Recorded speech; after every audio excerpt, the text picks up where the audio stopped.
आज इस पावन धरती शिव मंदिर के प्रांगण में आज के कार्यक्रम की अध्यक्षता कर रहे हैं मेरे अग्रज परम श्रद्धेय कैप्टन रघुवीर सिंह जी, हमारे भाई बिजनौर चिंगारी बिजनौर टाइम्स के नजीबाबाद क्षेत्र के संवाददाता आदरणीय जितेंद्र चौहान जी, मेरे साथ मेरे भाई बड़े भाई आदरणीय नारायण सिंह भंडारी जी, आदरणीय बलवंत सिंह चौहान जी, आदरणीय गिरीश चंद्र कुरेती जी, आदरणीय ग्राम प्रधान नाम क्या लिखता सुरेंद्र सिंह जी, मेरे पूर्व हनुमान का रूप देता था मैं उन्हें कभी, आदरणीय नरेंद्र जी, आदरणीय ब्रह्मपाल जी, मेरे अनुज आदरणीय डोबरियाल जी, मेरे मार्गदर्शक, मेरे बुजुर्ग, मेरे युवा साथी, सर्वप्रथम आप सब लोगों को प्रणाम।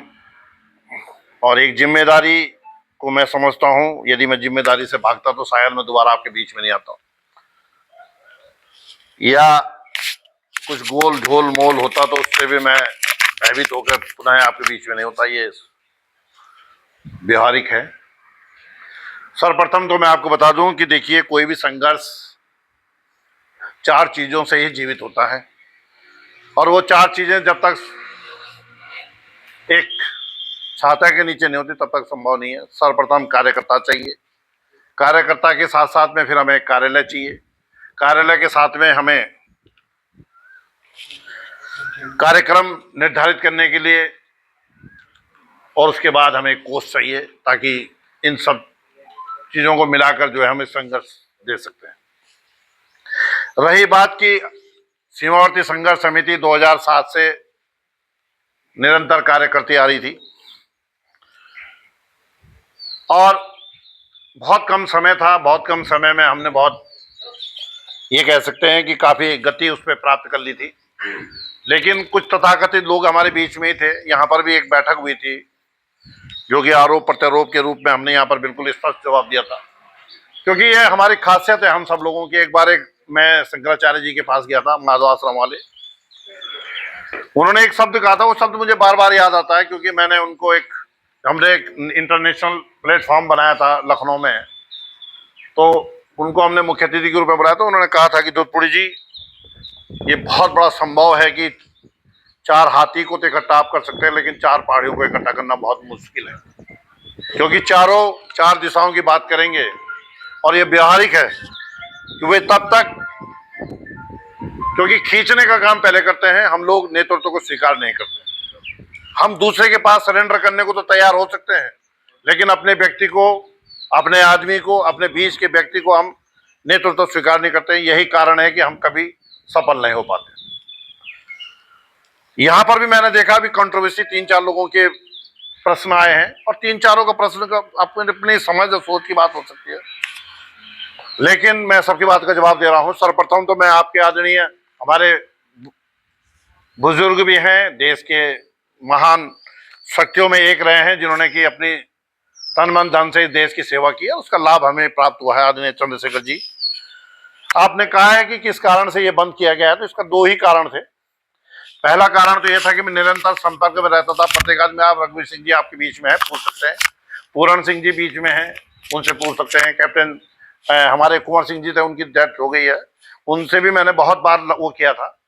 लेकिन हमारे बीच में ही कुछ लोगों ने पैरा मिलिट्री, जैसे कहते हैं ना, दूसरी पैरा सरकार बना दी।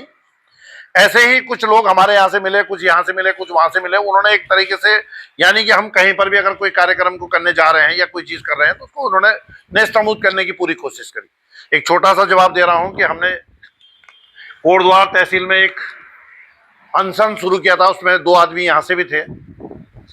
जब हमने अनशन शुरू किया था, तो इसी बीच में मेरे भतीजे के लड़के का मुंडन था, सिर्फ मैं एक नाइट के लिए, बाकी तो मैं कंटिन्यू वहीं पर रहता था, सिर्फ एक नाइट के लिए कि भाई मुझे दिल्ली जाना है, मैं आ रहा हूँ। आज मैं यहाँ से 12 बजे 11-12 बजे करीब निकला अपनी गाड़ी से, और अगले दिन मुझे पहुंचना था। तो जब तक मैं वहां पर पहुंचा, तो आपके फौजा सिंह प्रधान जी और कुछ लोग यहाँ के थे, कुछ हमारे मोटरहां के थे, कुछ तेलीपाड़ा वगैरह क्षेत्र के थे, वो माननीय पूर्व विधायक इंद्रदेव जी को ले गए और उनको जूस पिलाया। वो अनशन समाप्त करा दिया। भाई किस विषय में करा दिया, किस कारण करा दिया, मैं उसका मुख्य संयोजक हूँ। मेरे साथ में और लोग भी, पूरी टीम जुड़ी है, हमारी टीम का कोई आदमी नहीं। उन्होंने उसको जो है जो हमारा धरना प्रदर्शन चलता था उसे उन्होंने जूस पिला घर भेज दिया। भाई किस नियम से पिला दिया? क्या उत्तर प्रदेश सरकार ने उनको एक प्रतिनिधि के रूप में भेजा था इंद्रदेव जी को कि भाई आप वहां पर जाओ और उनको तोड़वा दो, हम तुम्हारी ये मांगे मान गए? कहीं लिखत पढ़त हुई हो, कोई बातचीत हो? कुछ नहीं। तो कहने का तात्पर्य मेरा यह है कि इससे मन कुंठित हुआ कि भाई ये लोग इस तरीके से बीच में टांग अड़ा रहे हैं, नाजायज। हमने एक बात कही है, मैं हमेशा कहता हूं इस बात को, मैं 25 साल प्रधान रहा हूं अपनी पंचायत में, मैं हर बार एक ही बात कहता हूं कि यदि मेरी बात आपको गलत लगती है तो आपकी क्या बात है, मैं उस पर चलूंगा। लेकिन अगर आप सोचेंगे चौराहे, कंदराओं, गुफाओं में बैठकर आप अगर प्रवचन देते रहेंगे तो मैं उन्हें स्वीकार नहीं करूंगा, वो बात सुनने को बिल्कुल तैयार नहीं हूं। मैं कहता हूं कि मेरे नेतृत्व में यदि आपको किसी प्रकार की थोड़ी सी भी शंका है, माइनस माइनस माइनस पॉइंट में भी, तो मैं तैयार। मैं कब कहता हूं कि मुझे आप अध्यक्ष बनाइए, ना मुझे आ सकता है, मेरे सर पर भी खाज नहीं आ रही। मैंने एक बार, अभी एक बालक मेरे से इंटरव्यू ले रहा था, मैंने उनसे कहा बेटा, मैंने कहा मैं ग्राम प्रधान नहीं हूं, मैंने 2.25 करोड़ का काम करा दिया क्योंकि मेरे अधिकारियों से जान पहचान है। अब मैं जहां लखनऊ था, दिल्ली का मैटर था, लखनऊ का मैटर था, मैं एक बार गया तो अपना सब काम हो गया। मेरे मित्र बलवंत सिंह चौहान जी 25 साल से मुझे कहते हैं कि भाई मेरी नाली बननी चाहिए, मेरी नाली बननी चाहिए। ईश्वर ने ऐसी नाली बना दी कि नाला बना दिया उनका, आ गया बजट, 2 मिनट में काम करा दिया। मैंने कहा साहब करवा, इन्हीं का करा दो। संपर्क की जहां तक उसी बात है, मेरा सिर्फ इस बात से नाराजगी आती है कि लोग बिना सोचे बिना कहे बात करते हैं। अभी मेरे भ्राता जी कह रहे थे कि साहब हमने कोटद्वार में जाके लाठियां खाई, किसको बड़ी वो लाठियां?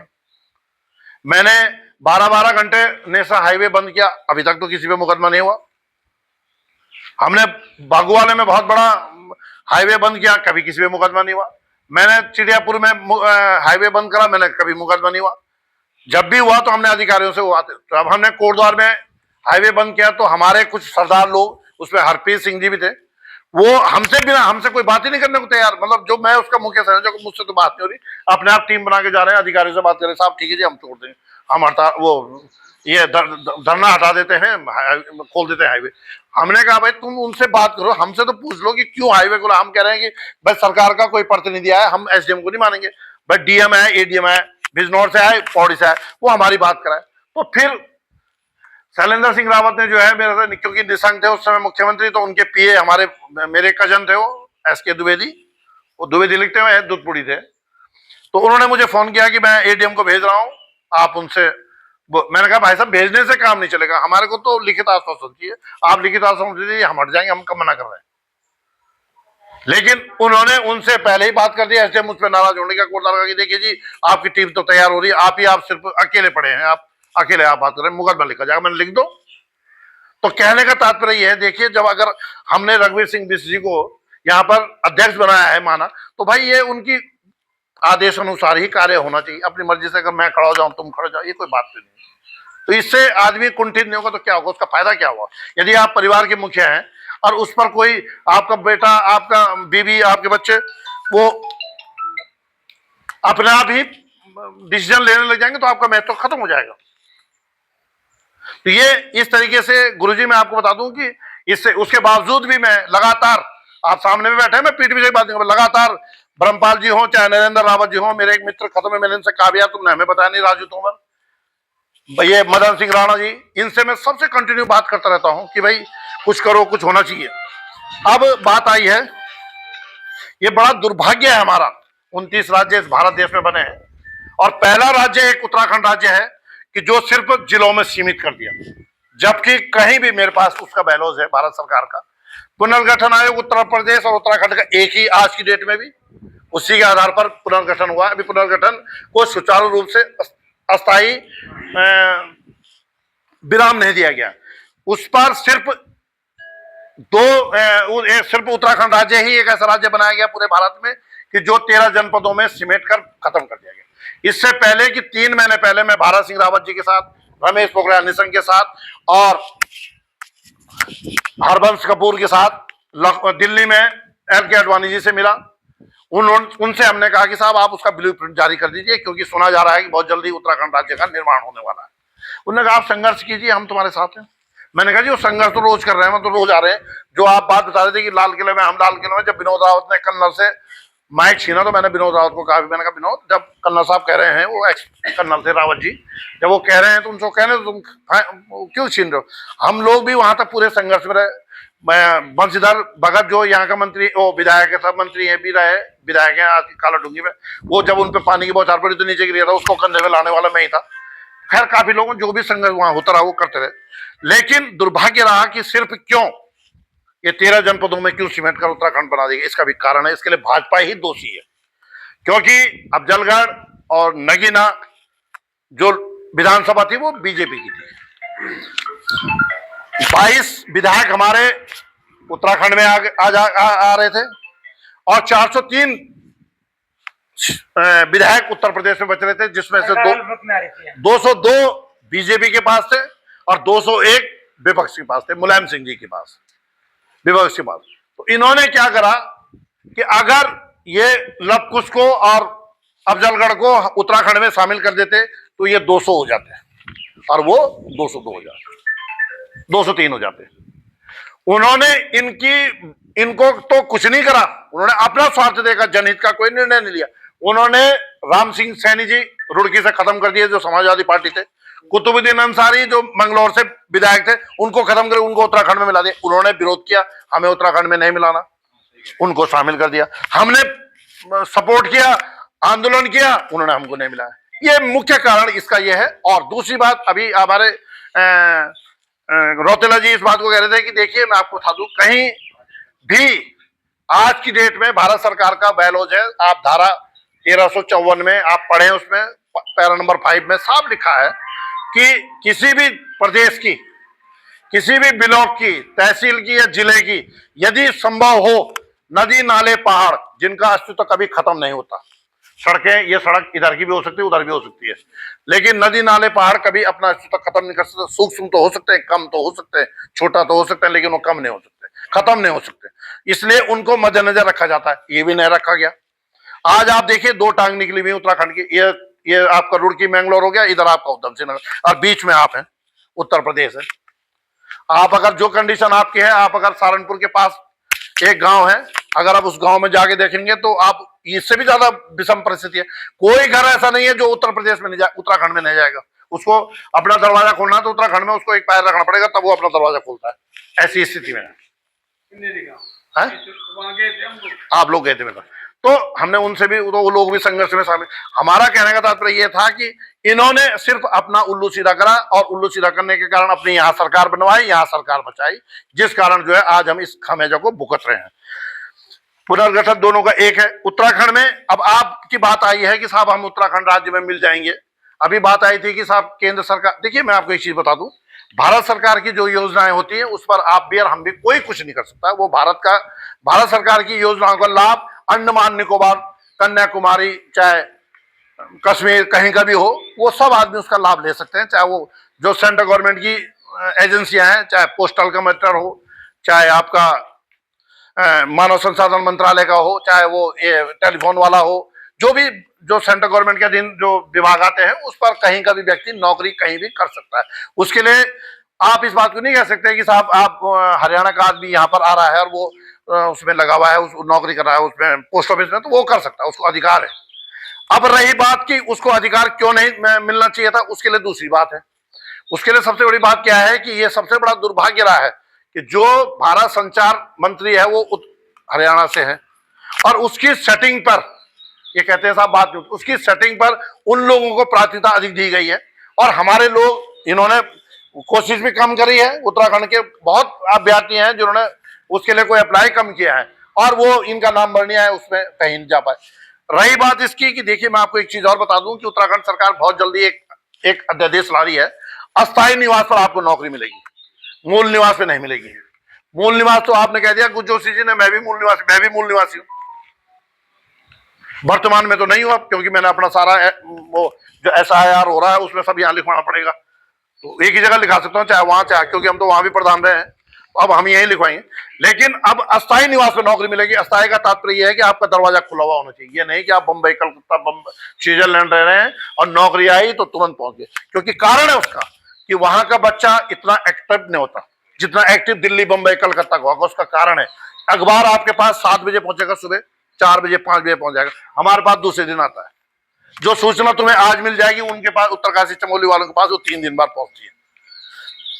जो व्यवस्था है आपको यहाँ पर सब चीजों की, कोचिंग से लेके हो, चाहे पढ़ाई से लेके हो, चाहे वहां के एटीट्यूड से हो, चाहे वहां के संस्कार से हो, जो व्यवस्था है दिल्ली बंबई कलकत्ता को मिल सकती है वो उनको नहीं मिल सकती। तो उसका कारण क्या है? उसका खामियाजा हम लोग भुगत रहे हैं, जो उन परिस्थितियों में, भौगोलिक परिस्थितियों में संघर्ष करके अपने जीवन को काट रहे हैं और रह रहे हैं, जो संघर्ष कर रहे हैं, जिनका योगदान है उत्तराखंड में। यदि मैं 1 किलो चीनी लेता हूं तो 1 रुपया 1 पैसा 10 पैसा गवर्नमेंट को टैक्स देता हूं।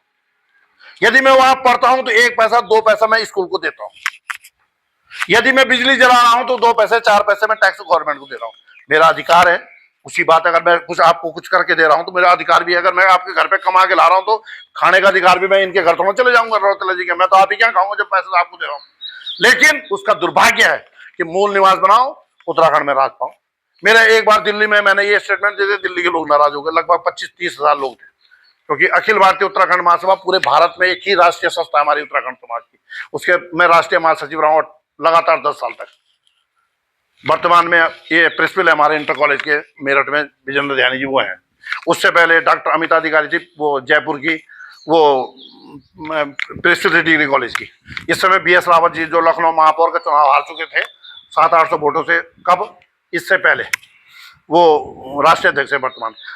हमने कहा इस बात को कि भाई देखिए, मैं आपका विरोध करने नहीं आ रखा हूं, पर मैं एक बात कहने आ रखा हूं, मैं भी दिल्ली रहता हूं, मेरे भाई के बच्चे भी दिल्ली पढ़ते। दुर्भाग्य क्या है कि आपका बेटा और उनका बेटा, उत्तरकाशी चमोली का बेटा जो सामने पे खड़ा होगा, तो उसको स्वतः यह है कि उसके अंदर एक इंटरव्यू देने के लिए जाएगा, तो व्यवहारिक बात है कि वो शारीरिक रूप से भी आदमी कमजोर हो जाता है, क्योंकि हमने कभी देखा नहीं है।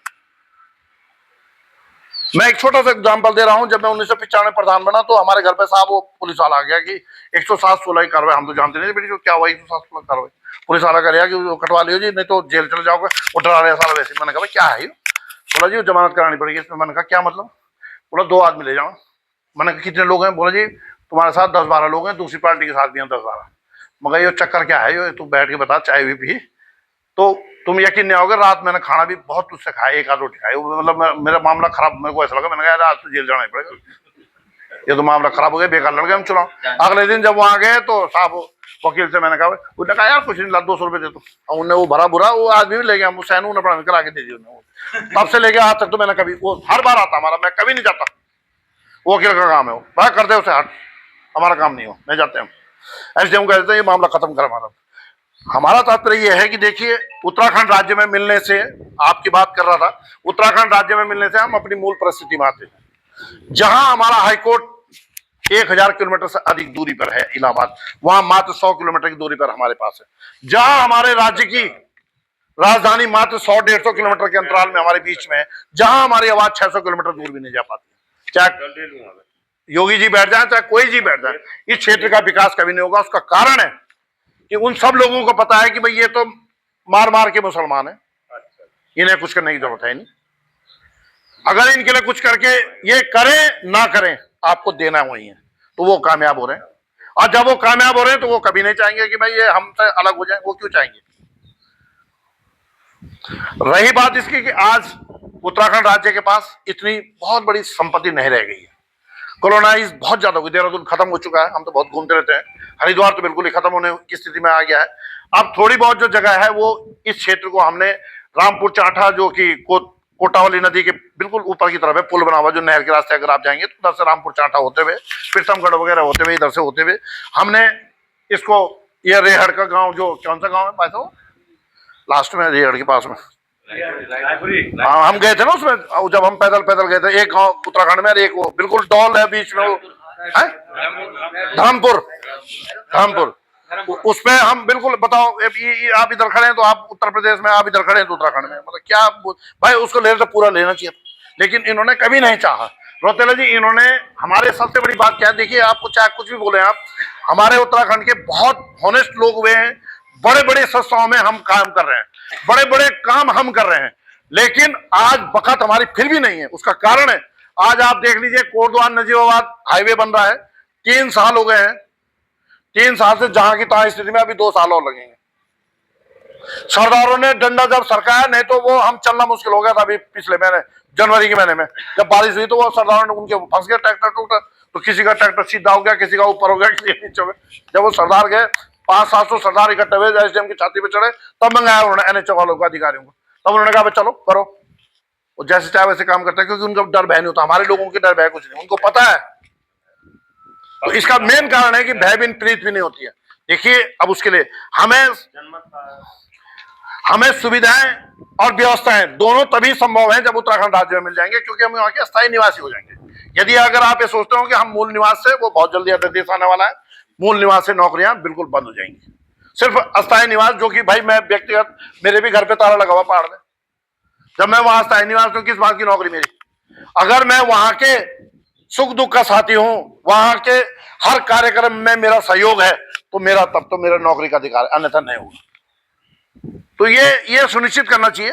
अब रही बात इसकी कि देखिए, संघर्ष हम कंटिन्यू करते रहे। हमने पहले भी कहा, अभी भी कह रहे हैं कि भाई आप, जैसा कि नेगी जी ने कहा, आप बिस जी ने कहा है, रोतले जी ने कहा है, ये बहुत अच्छी बात कही है जोशी जी ने, कि हम अगर इस क्षेत्र को वहां मिलाते हैं तो बहुत कुछ संभावनाएं यहाँ पर बनी हुई है।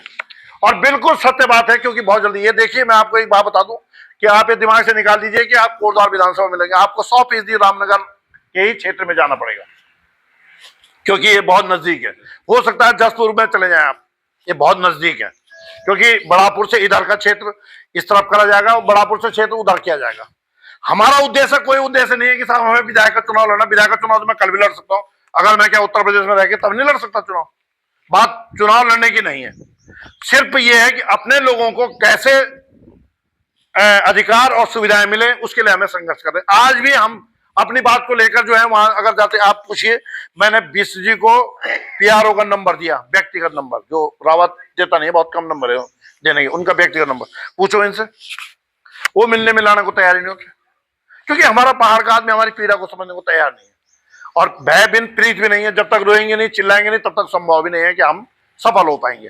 तो इसके लिए हम सब लोगों को, हमने ये कहा था कि भाई वहां पर लोग, क्योंकि अधिकतम लोग यहीं के लोगों ने सहयोग पहले भी किया है और अभी भी कर रहे हैं। मैं उधर कई क्षेत्रों में गया हूं, उतना सहयोग नहीं मिल पाता हो जितना सहयोग आपके लोगों। हमने चाहा था कि भाई बिस जी को हमने कहा था कि भाई एक कमेटी बन जाए, पुनर्गठन हो जाए कमेटी का, दोबारा कमेटी बन जाए, उसमें नए लोगों को रखा जाए, ताकि हम उत्तर प्रदेश, उत्तराखंड और भारत सरकार में जो मौजूद हमारे जनप्रतिनिधि, उन सबसे अपनी बात रखें कि भाई हम क्यों मिलाना चाहते हैं। अब रही बात इसकी कि देखिए, बहुत छोटा सा प्रस्ताव है, उत्तर प्रदेश सरकार से अनुमोदन, चाहे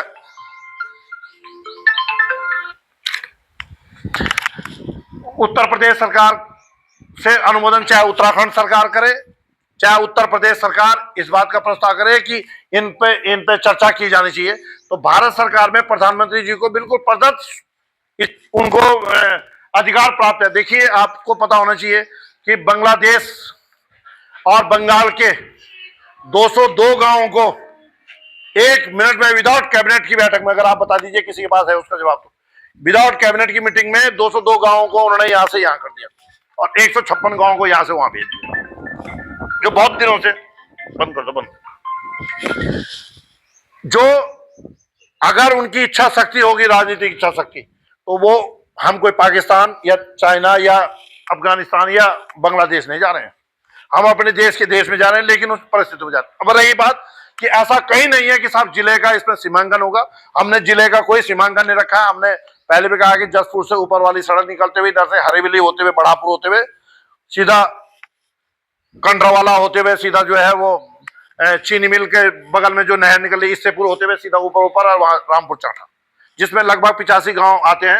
अब पंचायतें बढ़ चुकी होंगी, हो सकता है तो पंचायतों की संख्याएं बढ़ जाएंगी, क्योंकि कुछ संख्या यहाँ से लीजिए, अभी यहाँ तो खैर हुआ नहीं है। तो ये इन चीजों को ध्यान में रखते हुए हमारा ये संघर्ष होगा। हमें चाहते हैं कि भाई इसके लिए हमारे वो लोग इसमें शामिल हों कि जो वास्तव में कुछ कर सकते हो, जो जा सकते हो। अब रही बात इसकी कि साहब पैसे खा गए हैं, आ जाओ मेरे पास, मुझे बताओ हम आपने कितने पैसे दिए हैं और मैंने आपको कितने पैसे दिए हैं। ये प्रश्न बना के काम नहीं किया जाता। 100 रुपये आदमी देता है, लाखों का हिसाब पूछता है। 100 रुपया देके लाखों का हिसाब पूछता है, ये रोज का काम है। हमने एक बार पहले भी कहा था, एक पंडित जी थे, उन्होंने आरोप प्रत्यारोप लगाया था, क्या नाम था बिस जी, तो हमने यहीं पे उनको जवाब दिया था, तो उन्होंने स्वीकार किया था कि मैंने गलती में कह दिया था उस बात को। तो हमारा कहना तात्पर्य है, देखिए, ये इन बातों का कोई लाभ नहीं है कि इस तरीके से क्या होना चाहिए क्या नहीं। हमने एक बात कही, यदि आपकी मंशा हो, आपके मन में है, तो इस बात को आगे बढ़ाया जा सकता। नहीं है भाई, तुम भी हमारे, हम भी तुम्हारे, बात खत्म। आगे बात करने की आवश्यकता क्या है? तभी ये संभव हो सकता है कि जब सब आप लोग हम सहयोग करें, और इस सहयोग के लिए सिर्फ एक ही मन बना के, एक ही विचार बना के कि साहब मुझे क्या मिलेगा और मुझे क्या नहीं मिलेगा, उस पर अगर आप विचार करेंगे तो आप उसी पर रह जाएंगे विचार करते हुए, फिर आगे कार्रवाई नहीं हो पाएगी। तो कार्रवाई यदि करनी है भैया, तो उसके लिए सब लोगों को सम्मिलित होना है। अधिकतम लोग यहाँ के जनप्रतिनिधियों की टीम में शामिल हों, ताकि वो कहीं पर भी भाई 1,000-500 रुपया, अगर हम भी सोचे कि साहब 1,000-2,000 रुपया तेल लग जाए, हमारे 150 रुपया खान चाय पी लग जाए, कहाँ जाना क्या क्या जाना। तो इससे तुम भी मेरे साथ तो जितने लोग आते हैं, हमें जेब में हाथ नहीं डालने देते। कोई भी मुझे नहीं कहता कि भाई जेब में हाथ डालना हो, इसलिए मैं कल तेल भर के ले आया, क्योंकि मुझे पता है कि नहीं तो मेरे कहता है मैं दे दूंगा, मैं दे दूंगा। मैंने कहा यार बेटे से, मैंने कहा तो गाड़ी में तेल भर के ले आना पहले। ऐसा नहीं है, देखिए लोगों में अपनी होती। मैं तो रोज कंटिन्यू, हम हर चीज, हमने परसों फिर जाना है नजियाबाद में विधायक को।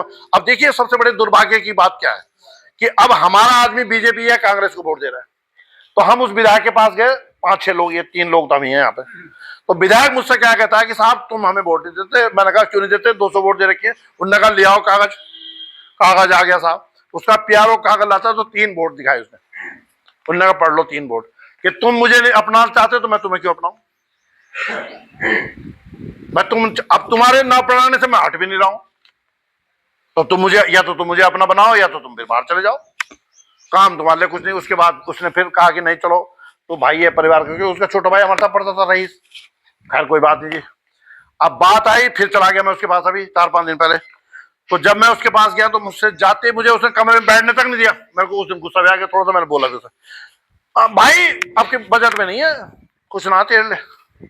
अरे मैंने कहा बैठ जाऊं या खड़ा रहूं, इन्नी बार मिल नमस्ते निकाल मिल वे पहले उसने मेरी नमस्कार नहीं दी, उसने मेरे को देखा गेट सर हो आपके बाहर कुछ नहीं है भाई, अब तो कब दे दिया तूने मुझे। तो वो ये भाषा, ये व्यवस्था है हमारे लिए। अब आप एक बात बताओ, बीजेपी का जो भारतेंदु था, जिस दिन चुनाव हुआ उससे 2 दिन पहले आया वो हमारे यहाँ, उसके बाद आज तक नहीं आया। वो बीजेपी को वोट दिया हमने।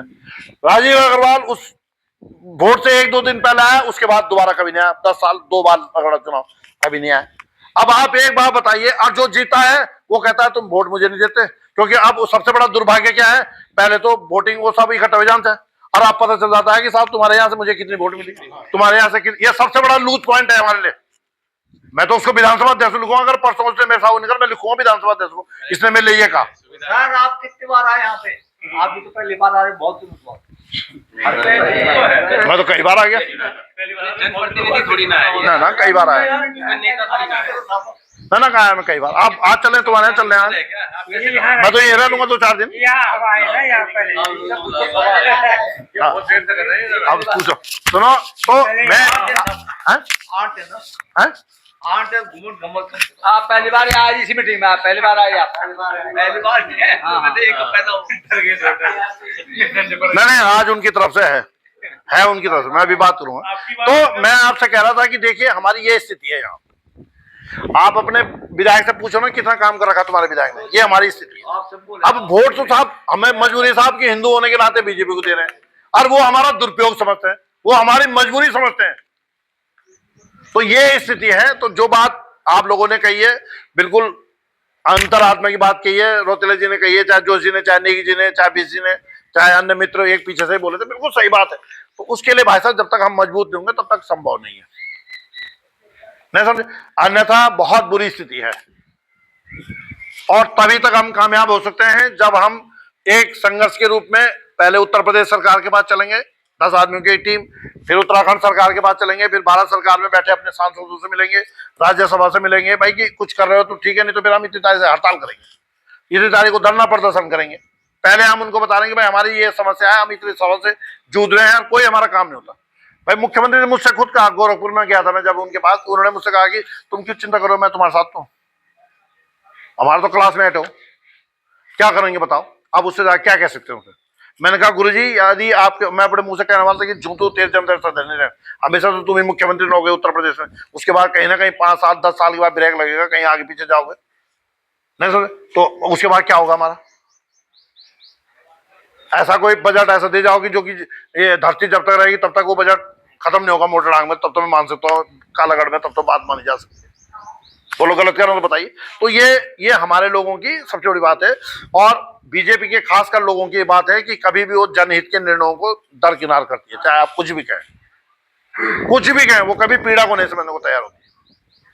वो बात अलग है कि योजनाएं अलग अलग दी जा सकती है, वो अलग विषय है, लेकिन जहां तक हमारी समस्याओं के ऊपर बात आएगी तो वो कहीं पर वो नहीं कर सकते। यूकेटी के पूछो बीसी को, यूकेटी का वो कहने लगे मुझसे पुष्पेश त्रिपाठी कि जी तुम ये है सो है उनको ला रहे। मैंने कहा मुसलमान नहीं आ रहे इसमें, तो परेशान ना हो, उसको मुसलमान से बहुत पीड़ा है। हमने पूरे 70 के 70 विधानसभा के विधायकों से 5 के 5 उसने हरीश रावत ने कहा दिल्ली में हमसे, रात को तो 11 बजे मिल रहा साला में, कह रहा है कि ये मुख्यमंत्री का काम है। जब वो मुख्यमंत्री बना था फिर उसके बाद पहुंच गया, हमने कहा जी ये तेरा काम है, तूने कहा था मुख्यमंत्री का काम है ना, बोल इसमें तो बोलो वहां से आएगा उत्तराखंड से, उत्तर प्रदेश। मैंने कहा उस समय तो आपने कहा कि मुख्यमंत्री का काम है। तो ये सबसे बड़ी बात क्या है कि देखिए उनका तो काम चल रहा है। जो कोटद्वार का विधायक है उसको क्या जरूरत पड़ी तुमको जोड़ने की, एक बात बताओ, उसका तो काम बन गया। चाहे वो सुरेंद्र सिंह हो, चाहे ऋतु खंडूड़ी हो, चाहे आरक सिंह हो, चाहे फलाना सिंह हो, उनका तो काम बनता जा रहा है, उनको तो जरूरत है नहीं। अब इनको जहां हम रह रहे हैं उनको हमारी जरूरत है नहीं, वोट हमें देनी है।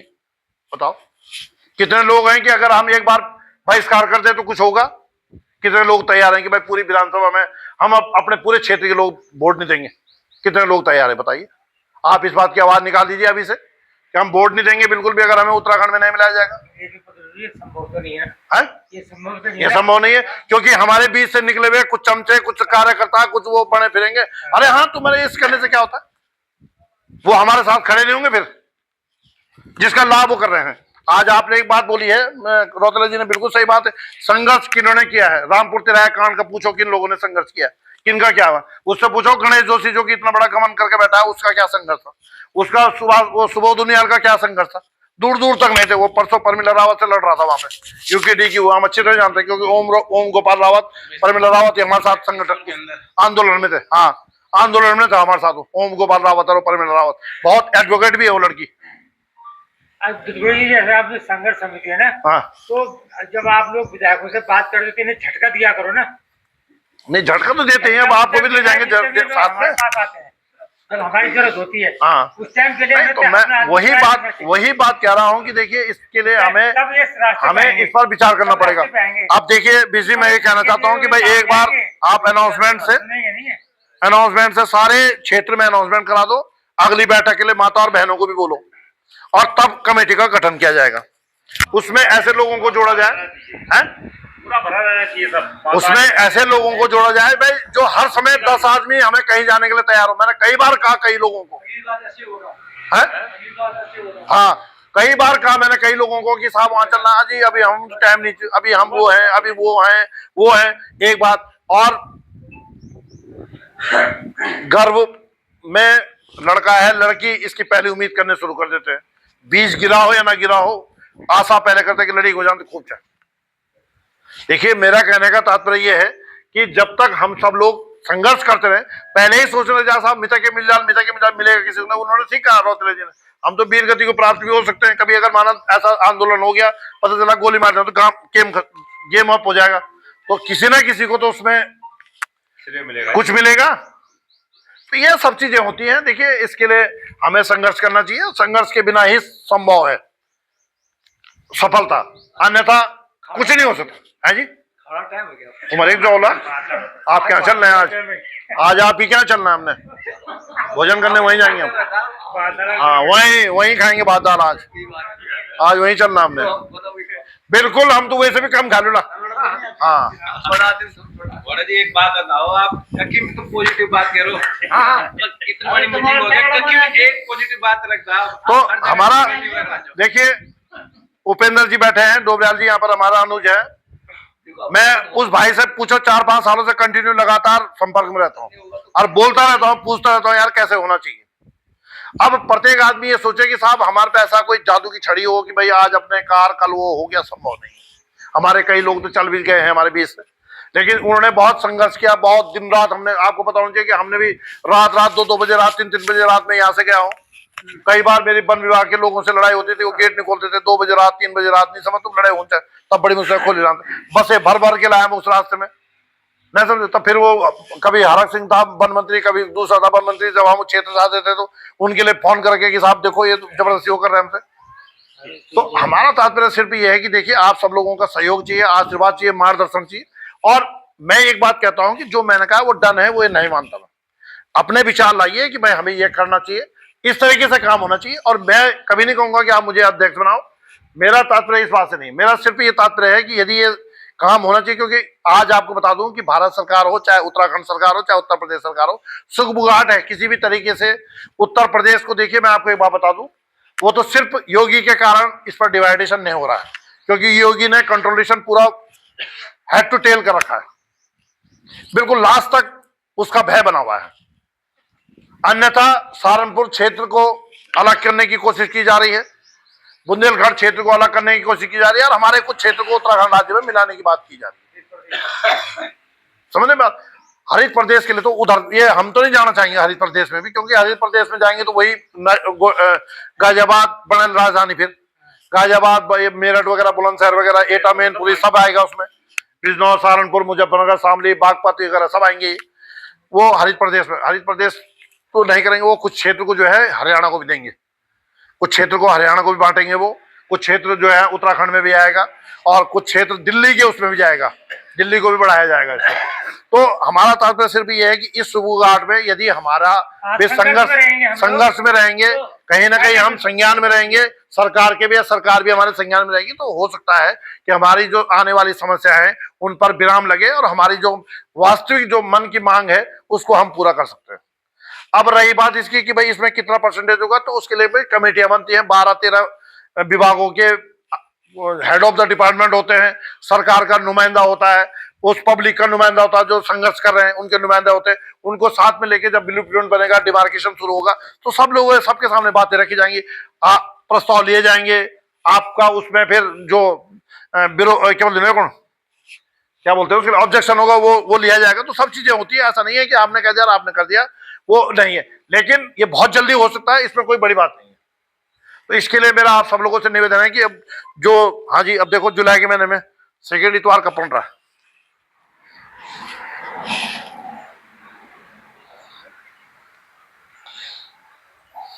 अब जाके भूख रही है तुमसे ना तकड़ी कब चले, हमारे साथ चलेंगे, नहीं मिलना मतलब हमन कब जाओ, ये मिलना मुलना चक्कर ठीक नहीं, बात चलेंगे साथ ही, कार बैठो आप, कार में आगे बैठो। हाँ 12 जुलाई, देखो जी, या तो आप 12 जुलाई, एक मिनट गुरुजी पहले मैं अपनी बात पूरी कर दूं, या तो आप 12 जुलाई का कार्यक्रम रख दें जिसमें माताओं का भी और बहनों का भी और युवाओं का भी वो, या आप 19 जुलाई का रख दें, ये आप क्लियर कर लें। और उसके लिए विष्णु जी से मेरा निवेदन है कि भूतपूर्व सैनिक संगठन के द्वारा माइक की व्यवस्था की जाएगी, ई रिक्शा की व्यवस्था की जाएगी, और जसपुर से लेके और वहां तक कुआखेड़ा जो गांव छिनू ना के गांव छिू, भोगपुर वगैरह और कुआ छिू, नाम भूला ना, पत्थर वाला के गांव मतलब, हाँ, तो सब गांव में जो है अनाउंसमेंट हो जाए भाई, चाहे 19 जुलाई का रख लो, चाहे 12 जुलाई का रख लो, है हाँ, तो 19 जुलाई को रख लो, 19 जुलाई को कर दो, क्लियर कर दो, आप सब लोगों को तो पता चल गया। मौसम भी देख लेना, अरे बारिश तो होती रहती है बात, भूल जाता है ये पॉइंट, और यहीं पे करनी है मीटिंग। हाँ जी, अब मुझे पता नहीं कि आपने मतलब इस चीज के बारे में कम सुनता हूँ, हाँ आधा सुनी आपकी बात, आधा नहीं सुनी। अच्छा ऐसा है, ये जो आप आंदोलन बोल रहे हैं, फौज में एक वो है कि नाइट से सलाह नहीं है, दाढ़ी पे पानी लगा। अब हमारी ये है सलाह कि हम ये आंदोलन जो चला रहे हैं, इसमें क्या मतलब योगी जी हमको मिला मतलब सहमत होंगे इसमें यहाँ मिलाने के लिए, और ये हमको लेने के लिए तैयार होंगे, जाना पड़ेगा, तो क्यों नहीं इनसे पहले थोड़ा इनके विचार लिए जाए, इनसे मिला जाए कि साहब ऐसा था हमारा अपना प्रपोजल है कि आप हम अगर हम यूपी में होते हमको ये परेशानियां गुरुजी मैंने यही कहा पहले ही, आपकी बात को पहले ही कहा, मैंने सुना नहीं आपने, हमने यही कहा कि एक टीम बन जाएगी, टीम बनने के बाद पहले वहां चला जाएगा, फिर वहां चला जाएगा, चाहे कहीं भी पहले चले जाए, वो बात कहीं नहीं है कि यहाँ वहां से, उसके बाद जो है वो उनका क्या हमको निर्णय मिला, तो उसके बाद हम उस पर आंदोलन की तैयारी करेंगे। अगर सहयोग बनता हो तो बहुत अच्छी बात है, उस पर कार्रवाई होती हो, क्योंकि योगी जी से हम कहते हैं कि आप अपने अधिकारियों को भेजकर जो है उसका क्षेत्रीय भ्रमण करा दीजिए, फिजिकली मूल्यांकन करा दो आप उसका। जब आप यहाँ पर आकर देखेंगे, सब लोगों की बात सुनेंगे, समझेंगे, तो वास्तविकता का पता चल जाएगा। अब रही बात की इस विधायक की में आवश्यकता नहीं, इसके प्रस्ताव की जरूरत नहीं है, यदि सरकार चाहेगी तो। अगर मुख्यमंत्री जी चाहेंगे 2 मिनट का काम है, क्योंकि दोनों जगह बहुमत की सरकार है, कोई सरकार के खिलाफ बोल नहीं सकता। और ये अगर बोलता भी है तो इसको नुकसान होना, फायदा नहीं होता फिर इसे। समझे मेरी बात को? फिर उसके लिए हमें एक गांठ बांधनी पड़ेगी कि भाई काम नहीं तो वोट नहीं, चाहे कुछ भी हो, काम नहीं तो वोट नहीं है, बात खत्म। देखिए संघर्ष आपने देखा होगा, कहीं का भी संघर्ष रहा हो तो उन्होंने बड़े संघर्ष किए हैं लोगों ने। जब बहुत बड़े बड़े संघर्ष हुए हैं तो उसका निर्णय हुआ है, लेकिन बीच में जब जय चिन्ह घुस जाते हैं भाई लोगों, तो वो जय चिन्ह काम नहीं कर सकते, क्योंकि अब नियम बहुत बड़ा खतरनाक हो चुका है। ज्ञान चंद भी बहुत ज्यादा मिल जाते हैं, ज्ञान देने वाले, नहीं समझे? ये आप समझते होंगे इस बात को, ये इनकी कमियां नहीं है इस संसार में, लेकिन जय चंदों की भी कमी नहीं होती। वो अपने बीच में बैठ के जो है वो आंदोलन को विखंडित करना चाहते हैं। इसलिए विचार को सोचना चाहिए, समझना चाहिए कि वास्तविकता क्या होगी, और अगर आपके पास कोई बहुत अच्छा विचार हो, विषय हो, तो उसको भी हम स्वीकार करेंगे, करना पड़ेगा, रखना पड़ेगा उसको, कि भाई उसको बात को लेकर आगे चलता रहे। तो ये अधिक न कहते हुए मैं अपनी बातों को यहीं पर विराम देता हूं, और आप सब लोगों का एक बार पुनः सादर धन्यवाद करता हूं, कोटिवाद साधुवाद। आप सब लोगों ने अपना सहयोग, आशीर्वाद हमें दिया। इन्हीं शब्दों के साथ जय भारत, जय उत्तराखंड, जय हिंद, धन्यवाद। मैं कहना चाहूंगा पंडित जी, यार अभी एक बात कही थी इन्होंने कि रुको वाली बात, यदि ये जितने 85 गांव हैं जो, अरे भाई साहब, अरे इसको रोको, सुरेंद्र जी को लो, एक बात इन्होंने कही, बड़ी अच्छी बात कही कि कम से कम एक आवाज तो उठाओ अपनी कि हम मतदान नहीं करेंगे 2027 में। जैसे कैराना में हुआ था ना कि ये मकान बिका हुआ है कि हम बेच के जा रहे हैं, कैराना में हंगामा खड़ा हो गया था।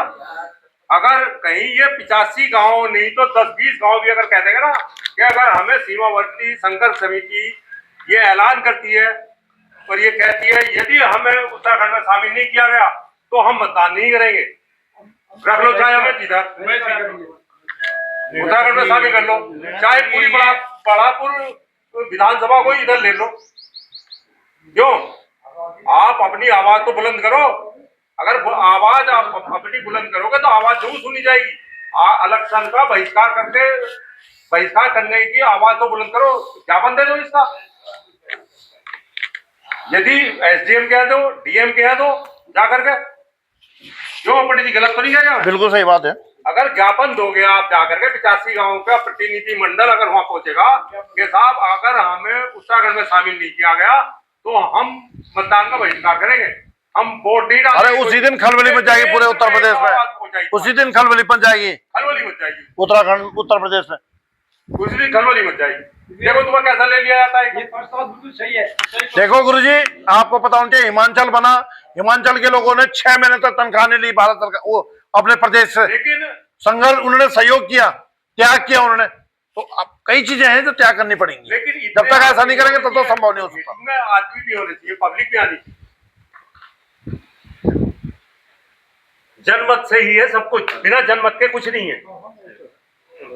सीमावर्ती संघर्ष समिति के अध्यक्ष श्रीमान मनमोहन दूधपुरी जी और सभी आए हुए हमारे वरिष्ठजन जिन्होंने अपना अमूल्य समय दिया, अपने अपने विचार रखे, और हमने आज अपने अध्यक्ष जी श्री मनमोहन दूधपुरी जी के विचार को भी सुना। आप लोग उसमें भी अपने जो है सहमति असहमति रख सकते हैं, लेकिन जहाँ तक मेरी अपनी सोच है, मैं सोचता हूँ कि ये संघर्ष अगर हम करेंगे तो सकता है इसका कोई सकारात्मक परिणाम निकले और ये हमारे लिए आगे लाभकारी होगा। तो इसी में सभी ने भी अपने अपने विचार रखे, सब मैंने इसमें नोट किए हुए हैं। तो आगामी मीटिंग जो होगी हमारी जुलाई में, हम उसको निर्धारित करेंगे और हम देखते हैं धीरे धीरे करके लोग हमसे कितने जुड़ते हैं, उसी है ना, उसी आधार पे आगे की कार्यवाही करेंगे हम।